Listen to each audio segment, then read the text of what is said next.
Okay, and you can take over. All right, good morning, everyone. Thank you so much for coming to our DT breakfast for February. My name is Naisha Ford, and I'm going to be your co-host for this morning. And today we have a really nice session, so I can't wait for you guys to experience it. But right now, I'm actually going to turn it over to Dr. Leslie Noel so she can just talk a little bit about the Taylor Center. Hi, good morning, everybody. Welcome to DT Breakfast. This is one of our design thinking programs. We have two main programs this semester. DT Breakfast, which is a really informal Friday morning. It's a once a month program where we bring people together to chat, to do some activities, to work with a guest, to meet people, network, walk with coffee or something like that, right? And then the other activity that we have is DT Gumbo, which takes place on a periodic basis. I can't even be specific about the period. Maybe like every week or every 2 weeks during a 6-week period. And then so for DT Breakfast, it's light, it's about networking, learning something new, chatting with some people and connecting. And then DT Gumbo, we're trying to introduce people to different design research methods that they could use in their work. So we introduce people to a method, then we do 2 activities, we talk about it a little bit, and we've been talking about how to do these methods remotely. So like just last week or this week, we did one on building rapport remotely so that you can do your qualitative research. We have another one coming up in about 2 weeks time, 3 weeks. I don't know the time frame. Naisha will give us the time frame. We have one coming up on using personas in research. And then we also have one on storyboarding, like using a storyboard to help people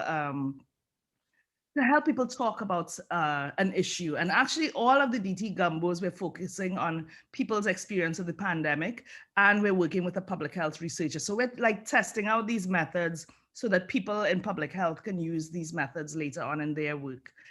Today we have a fantastic guest. Before I talk about the guest is fantastic, but we're from the Taylor Center at Tulane, Phyllis M. Taylor Center for Social Innovation and Design Thinking. Follow us on social media, find our website. We'll put it in the chat later, but we have a lot of activities around social innovation and design thinking. Great. Now I'll talk about this fantastic guest that we have. So we have Louie Montoya, who is from the D School. Louie is a really good friend of mine. I don't have the formal bio in front of me. I think Naisha might have it, but I consider Louie like one of my besties, interested in race, interested in education. He's trained as an anthropologist and he's a fantastic illustrator. So I gave you the friend intro. Naisha, I don't know if you have a more formal intro for Louie, but I'm just excited to hear what Louie does today. And I'm actually going to let Louie introduce himself. Okay, great. Yeah, thank you. First of all, Leslie, all these design thinking sessions make me hungry. I hope I can get invited to Gumbo. It's amazing. I'm also probably not going to give too much of a professional introduction of myself, but I will say that, yes, I am Louie Montoya. I come from the Stanford D School, which is an interesting institution. It's not actually a school. We don't actually give a degree in design. But one of the things that makes it special is because of that, we take in a wide range of different students who can take courses that are in their respective fields, so that we don't just teach design. We teach design within education. We teach design within healthcare. We teach design within finance. So it's more nuanced. We always partner with an external professional, usually someone in the field, or also another academic from Stanford, and usually co-create classes. And we're all about co-creation. So one of the things I do at Stanford is just that within the education space. So I spend just as much time, if not more time, with teachers out in the K-12 field, than I do with Stanford students. And part of that is because I want to make sure everything I design is easily accessible, is free and open source, and all those good things. And also because I just love teachers and facilitators and offering interesting experiences to them, something they seldomly get. A lot of my work has, as Leslie mentioned, kind of found itself in the intersections of design, or design thinking, as some people call it, um, race or equity, and then also education. And I've tried to kind of bridge those things in a lot of different ways. For those of you unfamiliar with equity design, is something that is somewhat emerging, but is also somewhat old, right? I think of social justice organizations have been doing equity design work for many, many, many years. And some of that is looking at the best practices, or what does that mean? But I'm particularly interested in helping schools navigate some of the complexities around systemic racism, something that we have seen an uptick in, or perhaps we just have more visibility into right now, and helping them figure out some of those really, really difficult issues using design. So that's what I'm interested in. Those are the types of things that motivate and inspire me. And a little taste of what I'll give you today, although in a very, very different way. All right. So that's a little bit about me. I would be remiss if I didn't give you all the opportunity to learn a little bit about one another. And so I actually want to start uh, today off, as any good facilitator would, with what we call a stoke, or just a warm-up activity. And this one is was borrowed from a friend and a colleague, and adapted to kind of lead into the other activity that we'll do today. This is called 3-Minute Know Me.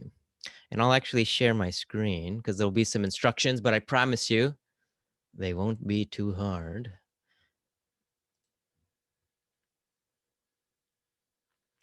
Okay. All right. Yada, yada. That's me. Okay. Day school, 3-Minute Know Me. All right. All that we're going to do here is we're going to be shepherded into breakout rooms, and you're going to find yourself with two other people. Two other people maybe you haven't met, maybe you've met them before. But all we're going to do is we're going to answer a list of questions that you will get. Okay. Pretty simple. There's a bunch of questions, and you're going to just, as an individual, read through all the questions and answer them as you go down as quickly as possible. Maybe you'll get through it, maybe you won't. The kicker is you'll only have 3 minutes to do so. And the other two folks will just get to listen, right? Listen and know that they will be next, because at the end of that 3 minutes, we will rotate, and the second person will then go. So the only thing you really have to do is decide who's going first in the group, and then start answering some of these questions. Okay. Super detailed list of instructions right here, but shouldn't be that hard. I will send you, because when you go into breakout rooms, obviously you won't have access to this slide, but I will send you, if I can open up the chat here, the link to the questions. All right. If I can find my chat here, hold on. There we go. All right. Before I go, though, is there anybody that's incredibly confused, has no idea what I'm talking about? It's too early. They haven't even spoken yet because it's so early. I suppose it's earlier for me. But I've put the link in the chat. So let's do this first. Why doesn't everybody just open that up? I'll give you a second to do so, and just hit me with a thumbs up, or like give me some visual cue that Google Doc has opened up, that it has questions on it, and that you can look at it. No, everyone's saying no. I'm glad I've done this. We need access. Yes. We need access. Maybe only Stanford let's see here. All right. Oh, that's because that's the wrong. That is the wrong Google Doc. Hold on here. Okay.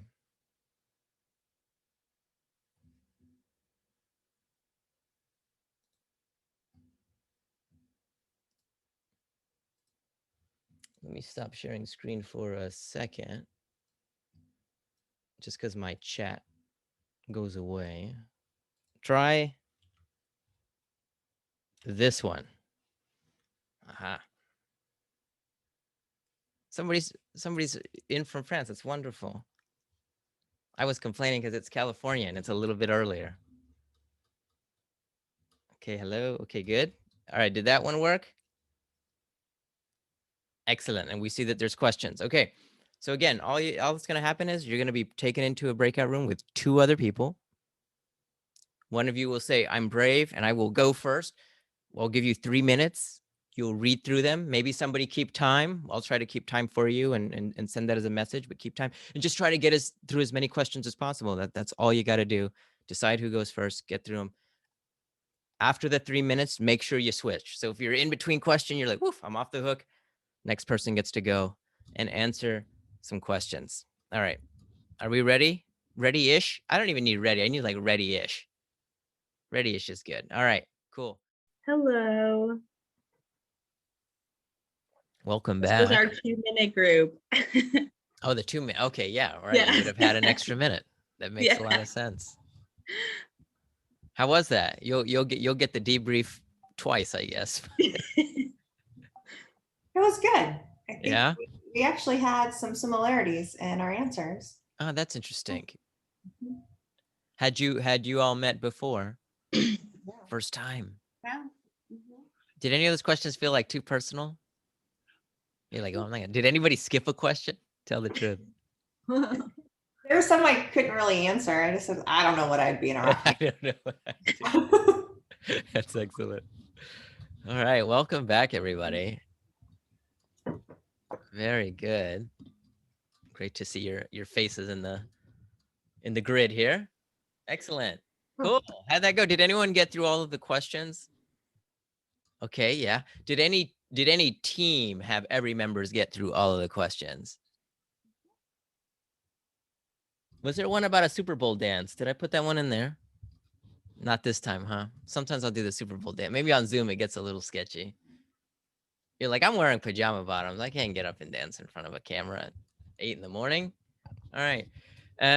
A couple questions I just want to know. Maybe let's we have a few people here, so maybe you can respond in the chat if you feel so inclined, and we can read some out. But I just want to know, one, how that felt to kind of share some of these answers, that especially if you didn't know these other people, might be somewhat things you hadn't thought about. What was that like? How'd that feel to share some of these answers with some strangers?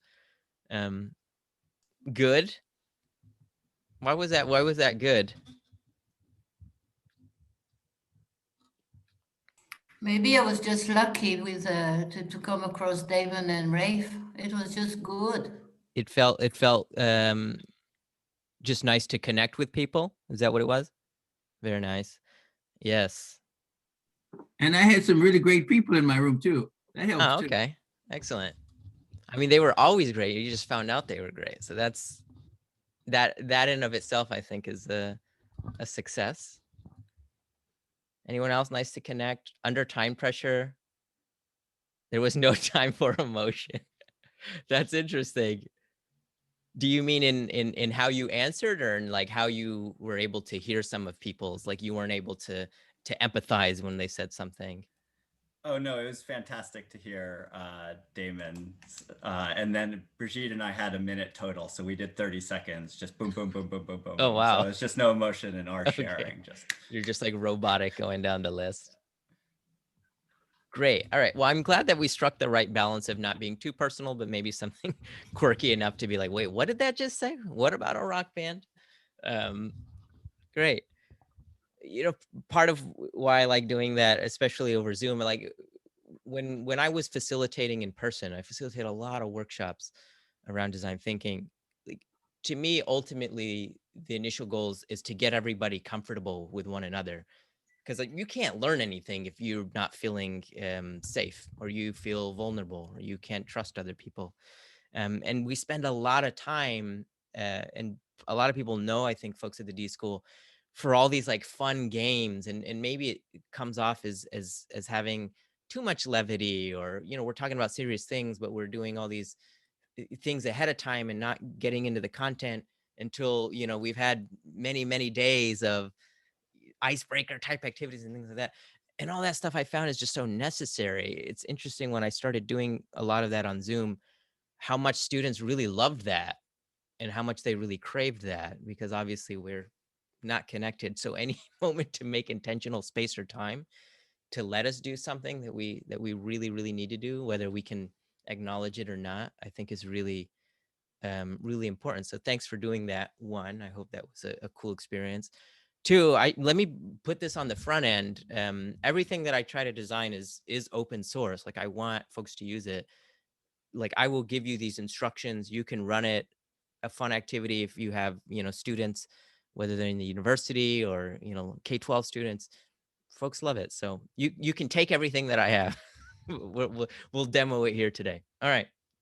Excellent. Let me go back to sharing my screen and we will get on with the presentation. Okay, cool. So that was 3-minute Know Me. Let's see here. Good. Okay. I want to try as quickly as I can to go over a couple of projects before digging into one more activity. A lot of folks know me for a kind of strange project that kind of emerged in my work somewhat accidentally. Like it was a side hobby. It was really just a way for me to get into like cool education conferences for free, that turned into a big thing.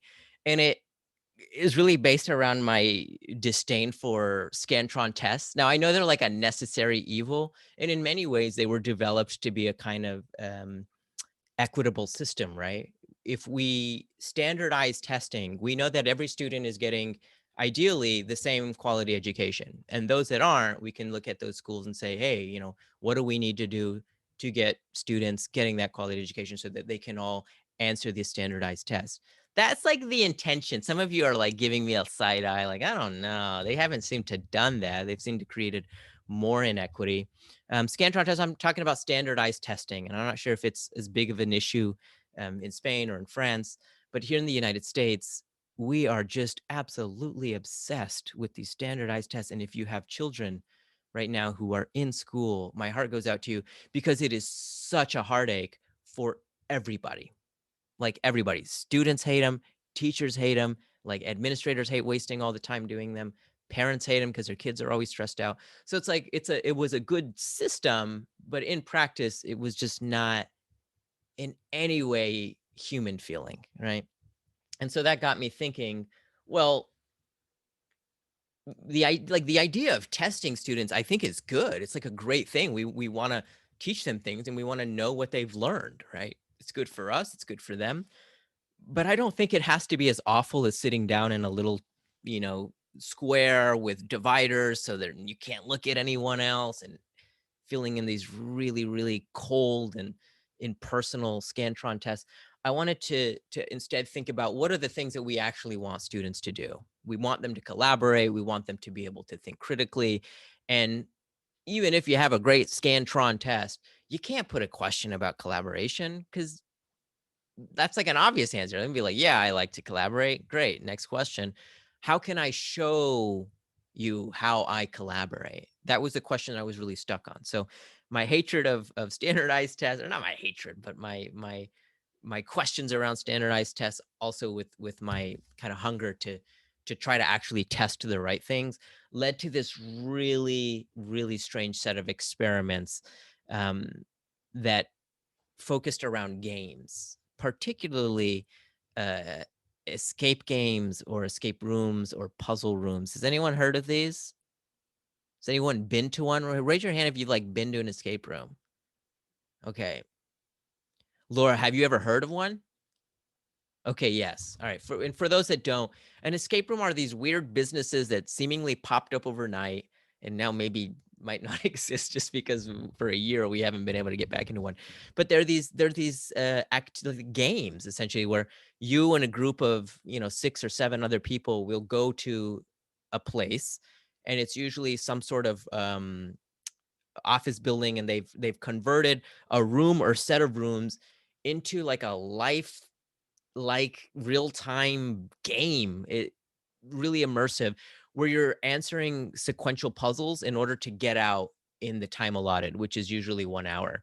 And some of these are really sophisticated games. Some of them are more basic. They're like, find this object, find the key, and then, open up the door and go through the door. But some of them can be really, really sophisticated. And we just loved that. And every time that we went to an escape room just kind of for fun, we were like, this is a better indicator of how I collaborate than any test I've ever taken. Can we use that? So what I started doing was trying to design my own puzzles that were built all around collaboration. So I wanted a puzzle that both you could kind of mix in academic content, because that's what teachers need to do. Obviously, they still have to teach towards these standards, but also that would enable teachers to be able to measure how their students were working together, how their students were solving novel issues and things like that.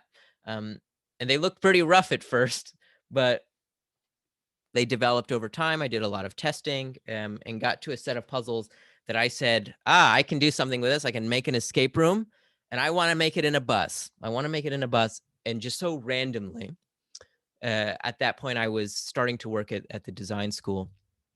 And they were like, oh, we have an old truck that we used to use as like a mobile workshop. Do you want it? We're not using it right now. I said, yes, give me the truck. And I sketched out a diagram of what an escape room would look like inside there. And well, I built it because, of course. And I essentially made a really condensed experience, mostly for teachers, not necessarily to test their collaboration, but to show how it worked, right? So I created an escape room built around collaboration in the back of an old delivery truck. I created a set of materials, trackers that would look at, like, I would be the observer, and I could watch all of the teachers engaging in this escape room, and I could tell you when folks were collaborating. I could tell you when folks were communicating well, or when communication started to break down. And then we would have a conversation about that afterwards. And really the intention of it was just to get teachers to think differently about assessment, to say, all right, I still have to do these standardized tests, but not every one of my tests needs to be this way. It can be engaging, it can be fun, it can be something completely weird that students will remember, and I can have a good time making it, right? Because the other thing is, like, teachers don't want to make these boring tests. They want to do something fun and exciting. So I started just designing a bunch of escape rooms, one on the bus, but some I'd go to like conferences and workshops, and I would just drive this bus around to school and be like, hey, you want to go to the escape room? And the best thing about it, it was the first time in a long time that I just got to see teachers laugh.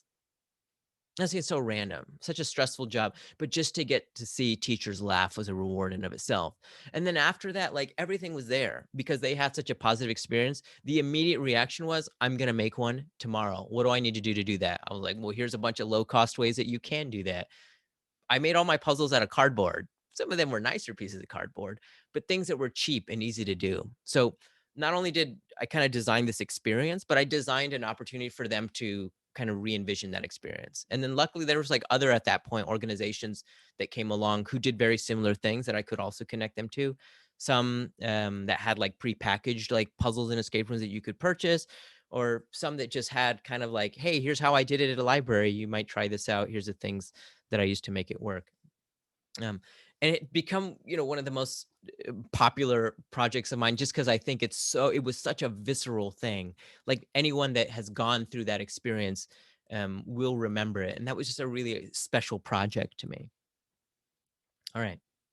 These are some of the kind of pieces that go along with it, the ways in which you measure collaboration, because as it turns out, that's actually not easy to do, how you measure collaboration.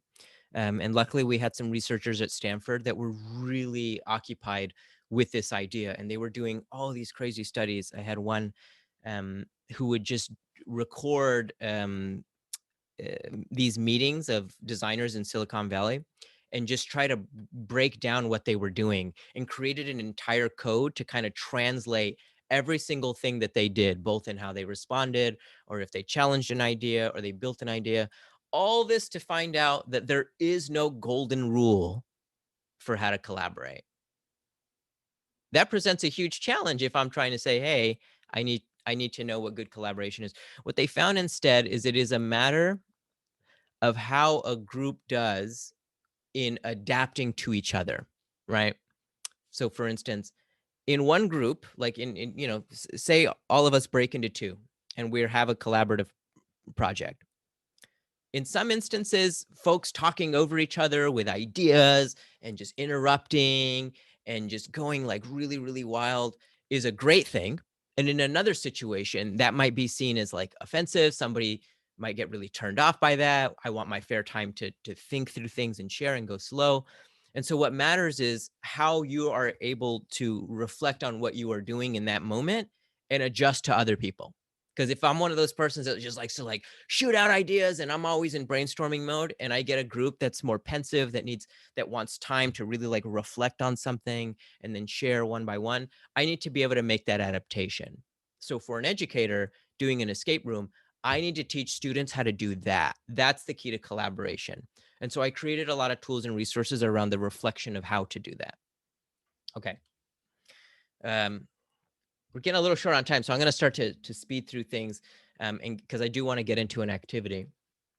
The next thing is around, it's like a really specific project that I did with a really specific type of person. And I was going to all these education conferences and meeting teachers or folks that worked at nonprofits within education.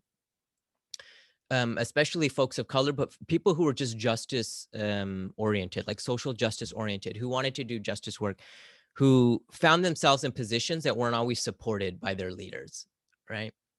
So I started kind of connecting with these folks and then seeing that their experience was very similar.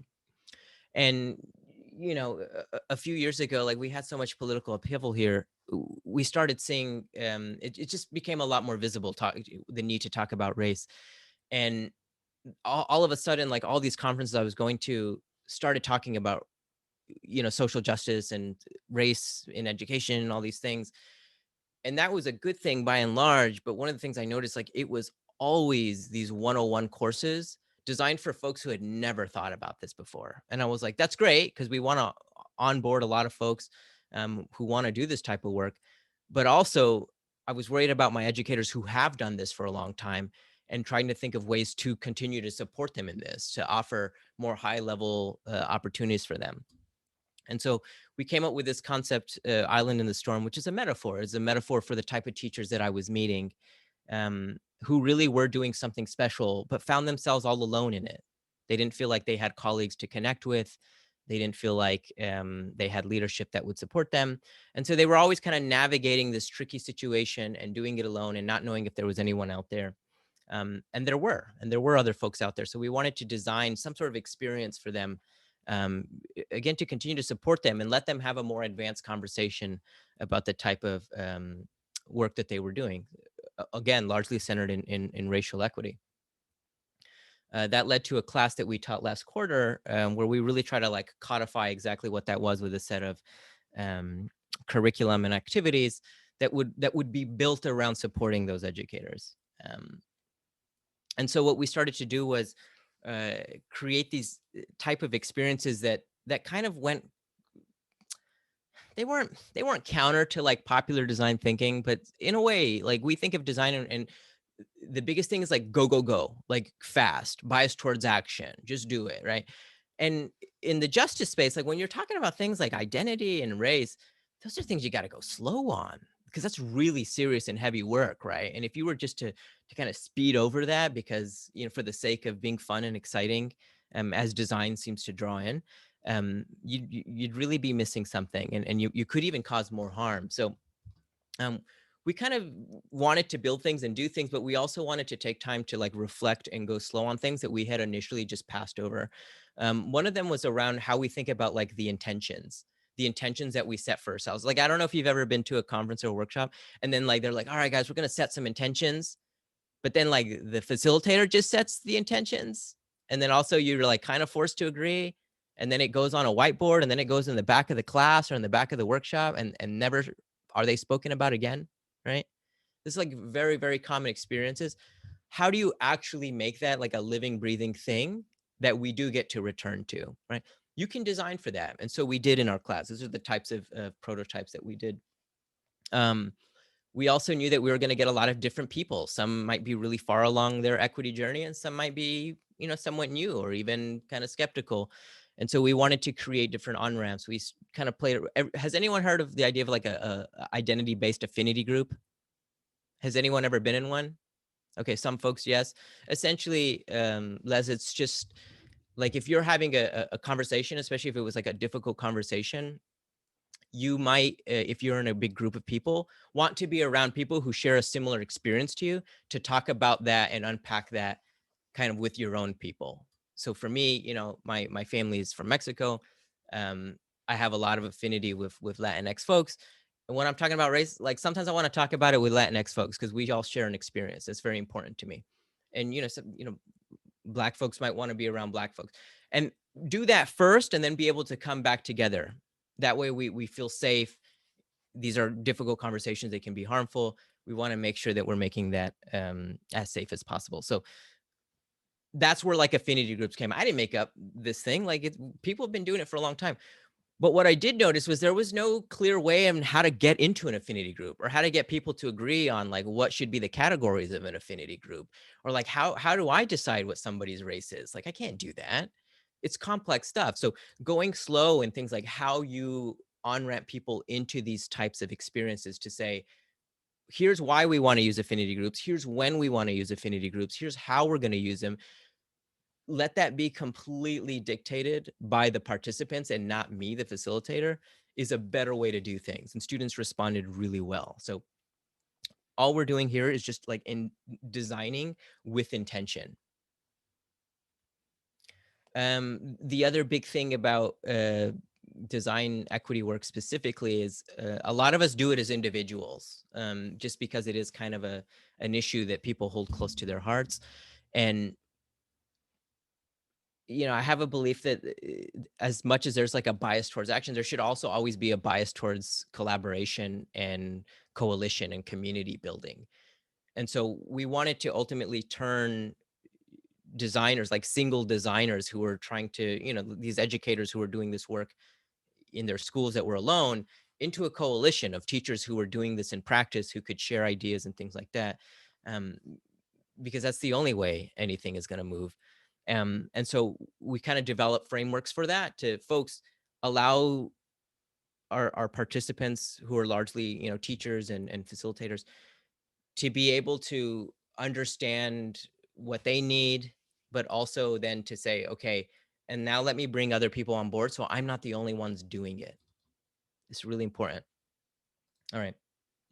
And then the last thing is design is one of these special fields where I feel almost more than any other field, who you are as a person, all your experiences, your life experiences, your history, your family's history, the things that you desire or care about or value, all of those things influence your design so much, more than the training you've had, more than any spreadsheet or framework ever will. Who you are as a person influences your design. It's like a highly subjective field. It's very interesting. And for a long time, there was this notion that it wasn't, and that if you design something, it was like the best possible thing. You went and talked to people, you know exactly what they mean, and you design this thing for them. That's exactly what they want. But then we started to kind of dig into that and say, like, actually, no, like your interpretation of what somebody else wants is very much so colored by your own experience, right? And that's okay. That's not a bad thing, but it does mean we need to get really good at understanding who we are and understanding when our bias comes in and trying to understand what we need to be able to do design work. Because ultimately, I think design work is about service, right? It's in service of other people. And for that reason, we oftentimes neglect the most important things that we need to be in service of, which is also ourselves.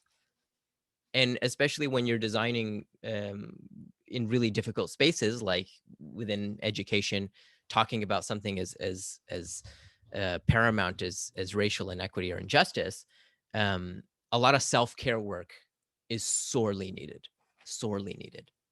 So we spent a lot of time designing these experiences, one of which I want to share with you. But Naisha, I want to check in with time.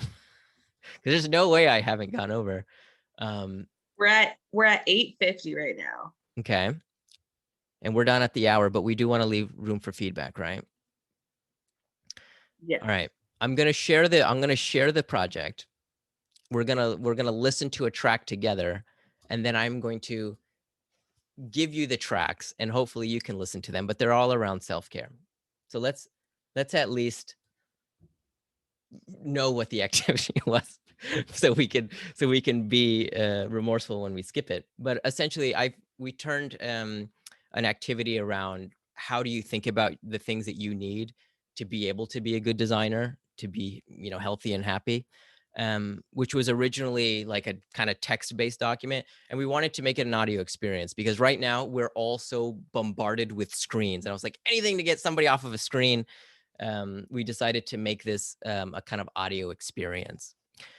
There's a list of tracks. They all are kind of a mix of music and instruction and things. Like one of them is a breathing exercise. One of them is about like just thinking about that which kind of motivates you, and like taking check on your pulse, right? So there's like these mix of what your physical body needs with the things that you need to do good design work. But let's listen to this track at least first, and then I'll open it up to questions. All right. First of all, you got to tell me if you can hear this. Let's start and we'll see. All right.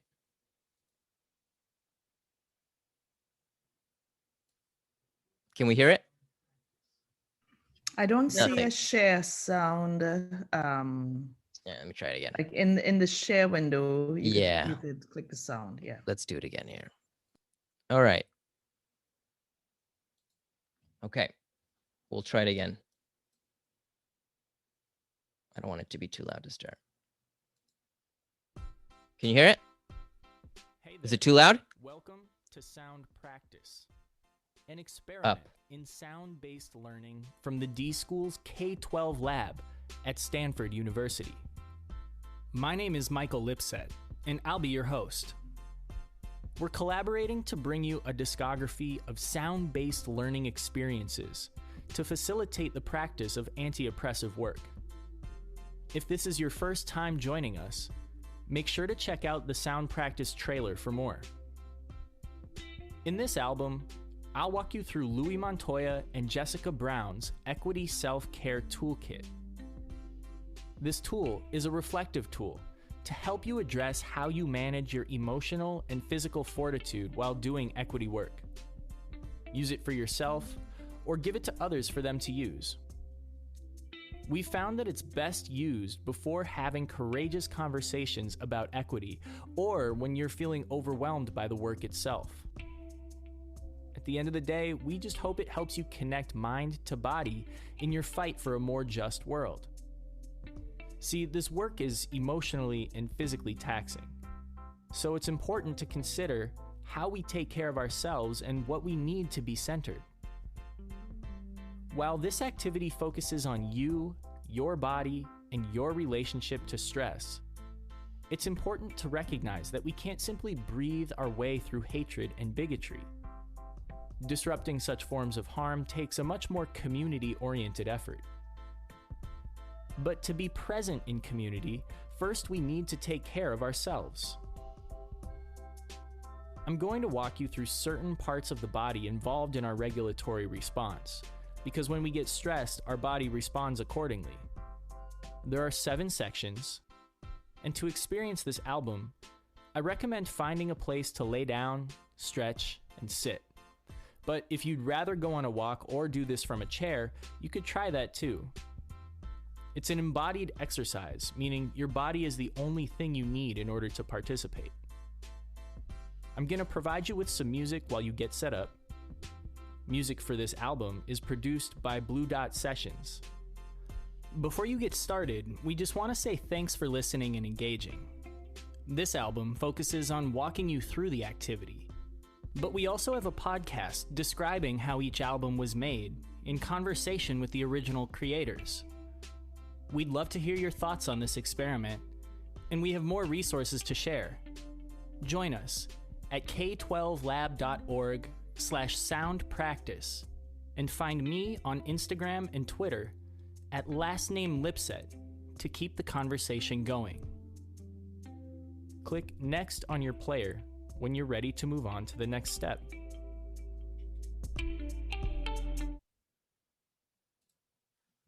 All right. Michael has such a great podcast voice.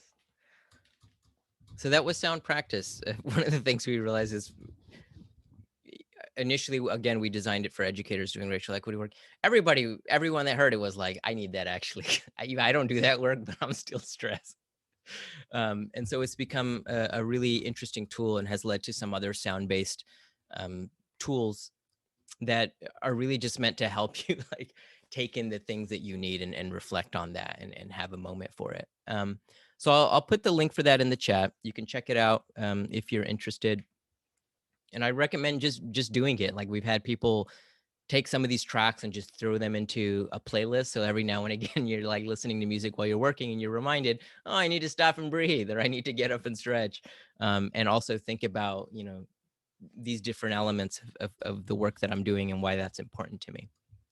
And that to me is all just about designing intentionally and designing things that might not also seem so obvious, like an escape room as a form of standardized assessment or self-care. Like designing ourselves as a concept, I think is probably very strange for people, but I think that's kind of what design is best suited for. These ambiguous and complex questions that there might not be an immediate technical answer to.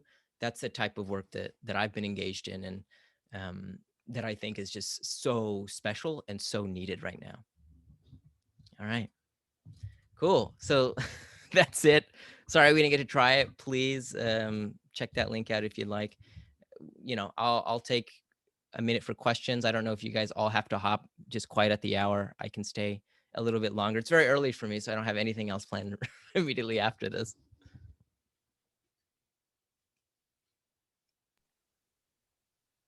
Thank you, Louie. I'm just going to jump in and well, invite people to ask questions. We have like a few minutes, so please, Louie's here, reach out.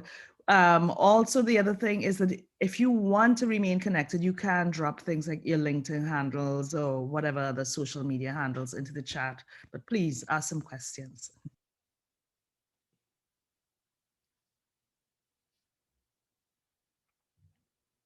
In my demanding teacher voice, ask some questions. Oh, good. I heard someone with a question. Yes. Hi, Louie. Thanks so much. It's really great to hear about your work. I'd love to hear just a little bit more about I think, Island in the Storm. Like, was that mostly based on providing self-care resources? You mentioned something about building other forms of curriculum, or I'm just curious, when you saw the need, was that people needed kind of more advanced or more deep work around that? What was the design, or could you speak more to the designs that you ended up creating? Yeah, absolutely. There was 3 kind of central pillars to that curriculum. One was around the self-care, both self-care and like a mix of self-care and identity work. One was also being able to kind of crowdsource challenges and solutions. So one of the things I realized was a lot of educators in the situation were having the same problems, and other educators had a lot of different approaches to them, or had already looked at them or already thought about them. And so they just needed an opportunity to connect with other folks who were in the same space. And then the other one was around kind of designing a path forward. So oftentimes, especially when you're doing equity work, it tends to feel very reactive. Like something horrible happens at the school and you're like, we can't, this can't happen. And then you go and you're like in emergency mode. And I felt like a lot of my educators were constantly there. They're just putting out fires all the time and never had any moment to think in the long terms about like, what is it I'm doing? How is the things that I'm doing building towards the equitable future that I want to see at my school? And then just giving them a kind of apparatus to like design that. And sometimes it looked like just a little worksheet where people were saying, all right, here's what I want to do in the course of the year. Here's how I'm going to take care of myself. Here's how I'm going to connect with other people.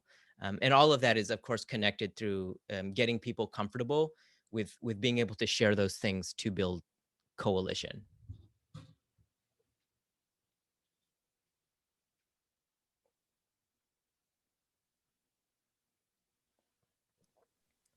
Louis, I just put a question in the chat. You know, where can we find the worksheet? And I really enjoy seeing them now because I remember when you were working on this. I think when we used to work together. So it's nice to see this finished product. Yeah.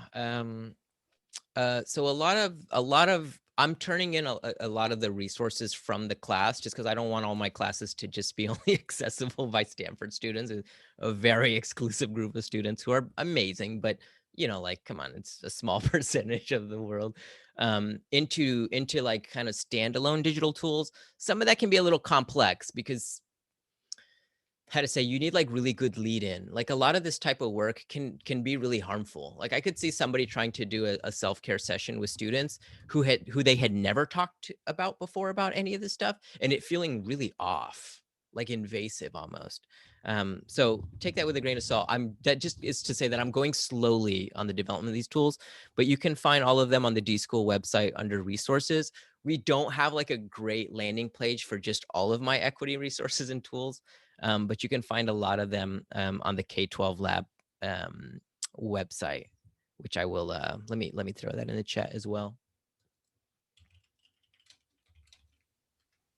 And I guess Malu can ask a question. She had a hand up. Yeah, absolutely. Yeah, no, I was going to ask because I really liked the project you did about measuring, you know, through like prototypes of escape rooms or like similar prototypes. But I understood that's also in the webpage you mentioned, no? Like we Yes, can yes, find more yes. information there. Yes. So I think that's something that would be interesting to start applying also. Yeah, great. For that one, I mean, obviously you're not going to be able to make an escape room, but you can still create virtual like puzzles and experiences for students to collaborate. And I do have all of those tools on a page, so that's all connected. There's like a little instructional video. There's a toolkit on how to make an escape room. Like start with that toolkit. It has everything in it. It's like how I made puzzles, but then also like how I thought about measuring and things like that. And then lastly, there's some PDFs. Oops, don't go to this one. Sorry. This one, if you go here, click on the right where it says resources, how to design an escape room. I'll give you both links. But this is the one that's probably more pertinent to what you're asking for. It has the resources, so you can just use they're like in PDF form. But then if you're trying to contextualize how to use them, the toolkit will show you how at least I use them. And you're welcome to like remix and flip it in any way that works for you. And then if you have any other questions, like I'm always down to nerd out about measuring students' collaboration. So you should definitely just email if that's something that you're interested in. I will be happy to help you.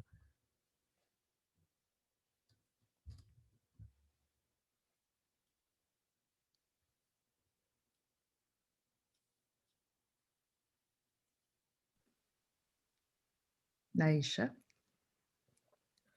All right. Well, if there's no other questions, thank you so much, Louie. I was like taking down all of these links so that we can post them again on the Taylor website.